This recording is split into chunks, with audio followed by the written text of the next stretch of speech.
When I first joined CASA about 16 years ago, I'd been searching for about a year for just a new thing to get involved in the community. I had extra free time on my hands, my kids were grown.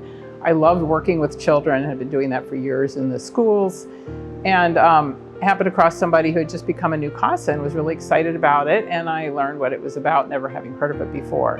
I was searching for a volunteer opportunity where I could have a lot of flexibility. I travel a lot, and I wanted to be able to just set my own schedule, which you can for the most part, as long as you fit in your time for the scheduled hearing dates and so forth, which it doesn't involve that much. So it was a perfect fit for me, working with kids, developing relationships with people, learning all about the children, learning new communication skills, communicating in court with the judge. So it's a great volunteer opportunity and rewarding for that reason.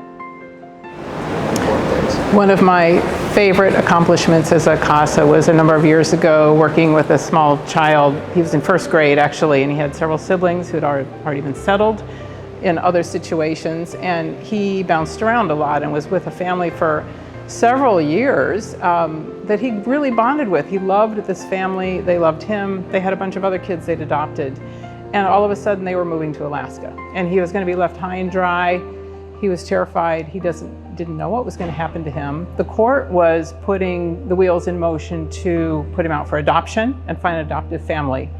And I was horrified because he already had a family that wanted him and loved him, but it's hard to enable them to move to a different state.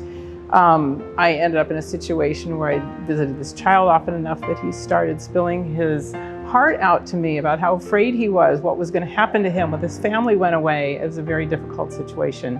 I ended up writing a letter to the court and talking to the attorneys and trying to put the wheels in motion to just think out of the box, do something different, quit pursuing adoption for this child and find a way for him to go with this family who loved and wanted him. And they called a special hearing, and this whole situation changed, and it had a very happy ending, and he ended up with this family.